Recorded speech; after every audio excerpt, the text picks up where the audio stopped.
Okay, so far in the series we've gone over, why classical Arabic is important, going over pronouncing all the Arabic letters, going over, pronunciation and text and things like that. And now after all of that, I do want to still head back and talk about tackling some hard Arabic sounds. This is really important because, getting these difficult sounds correct is really what's going to take you to the next level of your Arabic pronunciation and your Arabic reading. These sounds can be pretty difficult and they require a lot of practice, so I want to give you guys some initial guidance here in this video. But always keep in mind you're going to have to do a lot of practice to back this up. You can't just watch this video and stop. You need to practice a lot to really master these sounds. So without further ado, let's just hop right in. Alright, so in this video I'm going to be specifically going over the sounds Ain, Ghain, and Do. These three sounds can be pretty hard for new learners, especially Ain, because it's so different from English. These sounds really don't exist in English and can be very difficult for new learners to make, especially because they're very throaty sounds that you don't really see in English. So, if you really master these sounds, you are gonna significantly improve your recitation, your reading, and just generally have a better understanding of when people speak, comprehending them. Alright guys, so the first sound we're gonna go over here is Ain. So with the Ain, the sound is mainly coming from right over here, and it's really a very, very throaty sound that you have to make, right? You really want to get the articulation point very correct, and you don't want to be saying ah, just like Aleph. You want to make sure it's really coming from your throat and you're getting that ah. Right? So an example of a word with it would be my name, Aatif, Omar, right?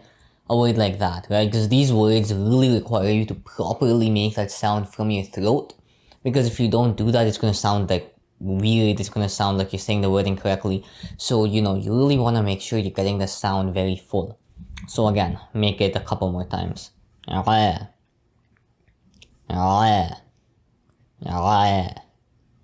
Next, we're going to do Ghain. So with Ghain, it's kind of like you're clearing out phlegm from your throat, right? The main articulation point is right here, and you hear it like Ghain, Ghain. So an example of a word with it is Ghaib,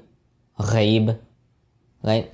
So Ghain is really important that you get it correctly, right? You don't want to be saying Gabe, right? Or something like that with a G. You really need to make sure you're properly getting the sound. Again, it's like you're clearing out phlegm from your throat, okay?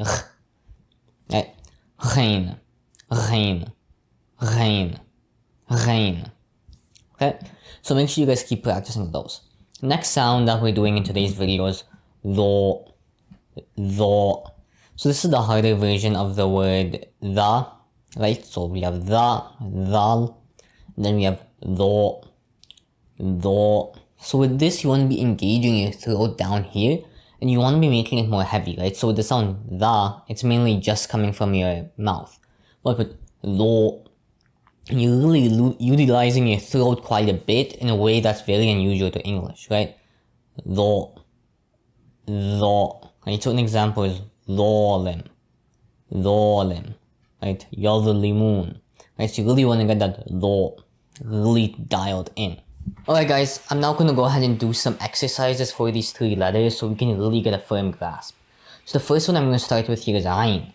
So the first thing which we're going to do is basically just focus on making that Ain sound, right? So the sound should be deep, guttural, and from the middle of the throat. So we want to just practice saying it repeatedly.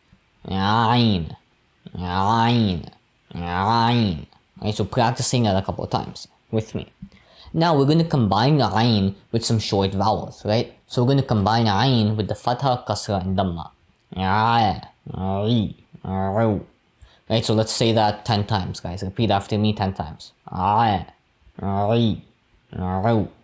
by yourself, repeat that 10 times before going on to the next part. Let's pause the video. Now, the next one we're going to do here is practice pronouncing some words with Ain. So the first one will be the word Asir. Asir.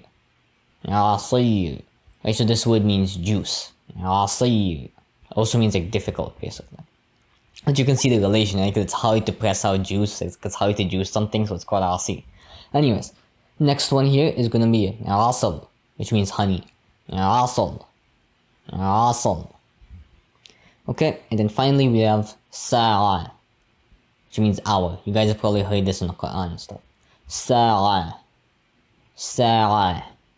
Okay. Now what we're gonna do is practice some sentences. So the first one is Ashrabu asir. I'm drinking juice. Ashrabu asir. Ashrabu asir. Alright guys. Next one here is he likes honey. Yahibbul asal. Yahibbul asal.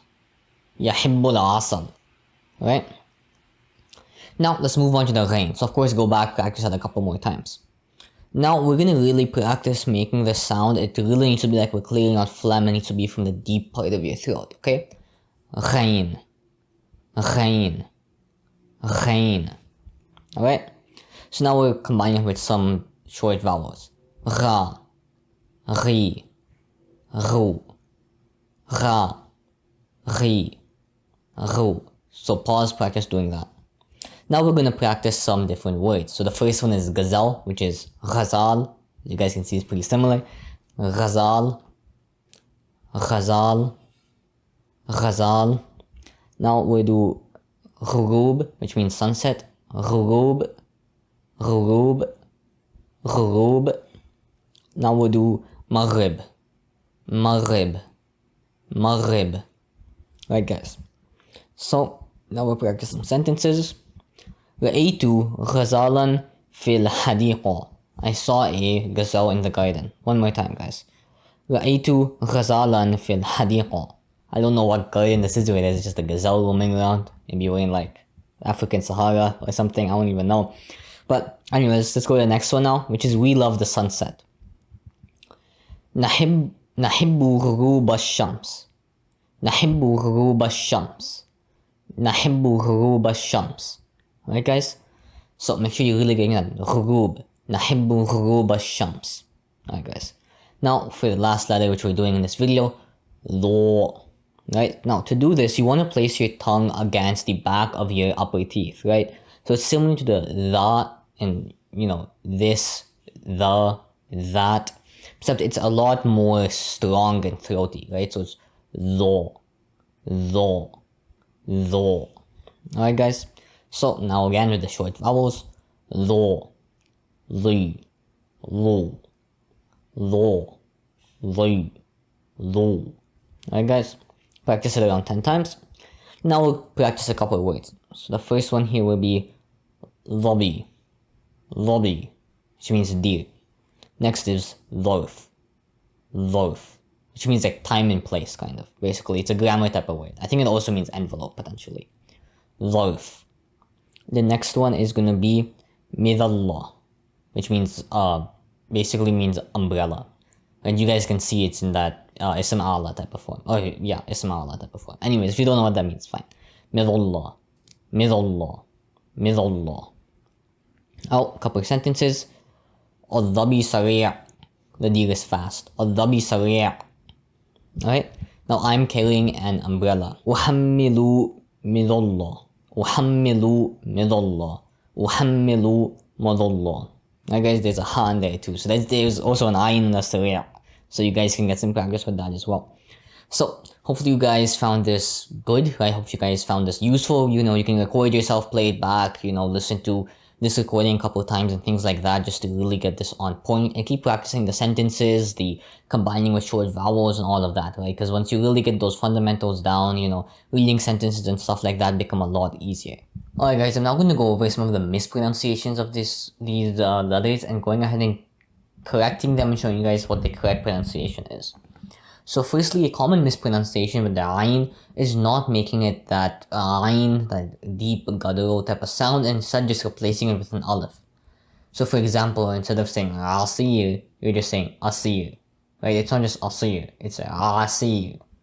Another thing is pronouncing it too lightly. So for example, in the word sa'a, sa'a, you might pronounce it sa'a, sa'a, sa'a. That's too light. It really needs to be deep from your throat. Sa'a, sa'a, sa'a.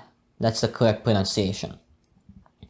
Now for ghain, what a lot of times will happen is you mispronounce the ghain as a kha, right? But there is a difference. So for example, instead of saying ghazal, you might say khazal, right? But khazal versus ghazal are two different things, right? The kha is more kind of open, where the ra is more kind of G-like and kind of more closed, right? So there is a difference, and don't accidentally mix up those two letters, right?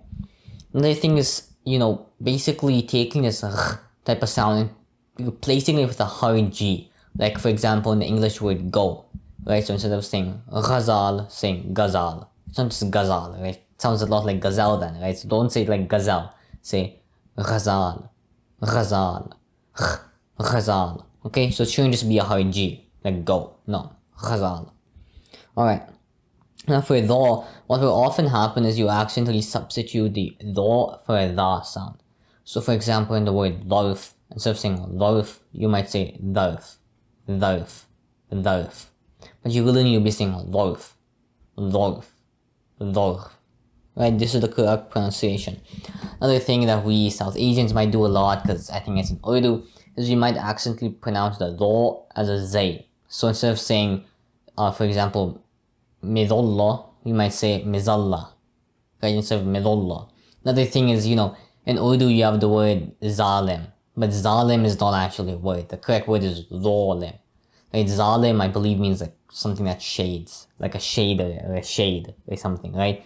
Versus zalim, which means oppressor, right? So there is a big difference, right? You want to make sure you're not actually saying zalim when you mean zalim, or you're not actually saying, mizallah when you mean midullah. So really make sure you're not mixing it up with the za sound, and you are separating it and making it that distinct za sound. So, to protect against these mispronunciations, you want to make sure you're always being very aware as you talk, and you aren't, just kind of unconsciously making these mistakes. And there are some practice words we can do, right? So for example, we can compare certain words together that are similar but just have one change in letter, right? So for example, this will be a non-existent word. For the example, asir with an ain versus asir with an aleph, right? So you really want to be making sure you're saying asir and not asir. Right, next we have the word ghazal, which can be contrasted with the word khayal. So khayal with the kha is basically meaning imagination, versus ghazal, which means gazelle, right? So ghazal, khayal, ghazal, khayal. Big difference, guys. But even if it's hard to hear, then we can compare the word dhabi with the word dhabi, right? Which dhabi is not technically a word, right? So it's important you're not actually saying that. So you want to make sure it's hard. Dhabi, dhabi, dhabi, not dhabi, dhabi. Right, so you really want to make sure you guys are not mixing these up, as that will cause problems like I already illustrated, and will make your speech very confusing. Alright guys, we're now going to do some practical exercises with some words and sentences. So firstly, let's start with ayn.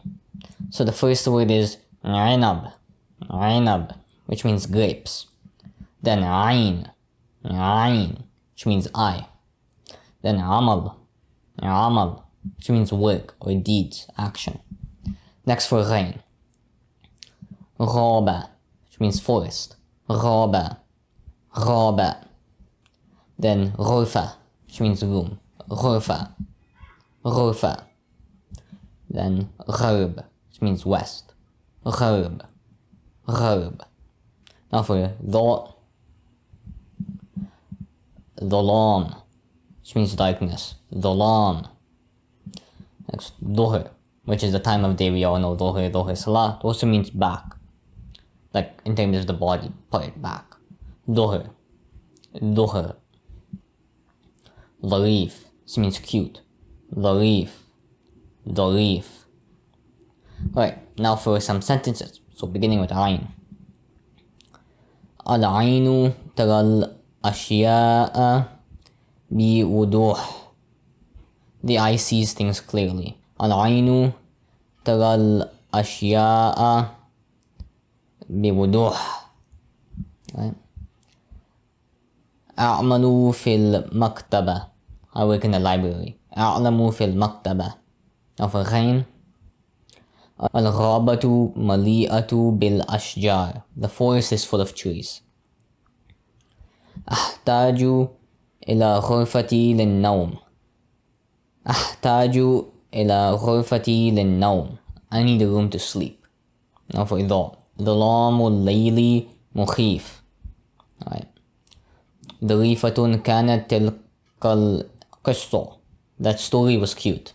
Alright guys, keep on practicing these words, keep on practicing these sentences, and you'll get better and better over time. Alright guys, so to improve further with your Arabic pronunciation, you can search up the CSUSM pronunciation guide. This has some help with, pronouncing different types of words and things like that if you didn't understand my explanation. Also, the main way to improve really is just reading. You just need to read. Set a goal for yourself, maybe a page a day, something like that. But you really just need to keep on reading as much as you possibly can, guys. This is really what's going to increase you in your fluency, what's really going to increase you in your pronunciation, because, it's like playing basketball or something, or playing sports, or, something like that, right? It's just a practice thing. The more you practice, the more you get the feel of the different words, you get the muscle memory, stuff like that. Just the more and more fluent you're going to be, the easier you're going to recognize it, the more and more it's going to flow, It might take 6 to 8 months, but, if you're just consistent throughout that whole entire thing, it's going to be a lot better than just having, 6 or 7 weeks of, intense work and then totally forgetting it, right? So just being consistent over time, reading a page a day for maybe, 2, 3, 4, 5 months will really get you pretty far, guys. Alright guys, so in the next video of this series, I'm going to be reviewing common pronunciation mistakes and stuff like that. I'll be going through reviewing them, correcting them, and giving you guys some more, practice exercises and samples and things like that to help you really perfect all of your mistakes and perfect your recitation and your pronunciation. Alright guys, thank you so much for watching. Let me know how it went for you guys in the comments. Let me know any help you need or anything like that. And yeah, please like, please subscribe, please, stay tuned for the future videos. And thank you so much for watching, and I'll see you in the next video. Bye-bye.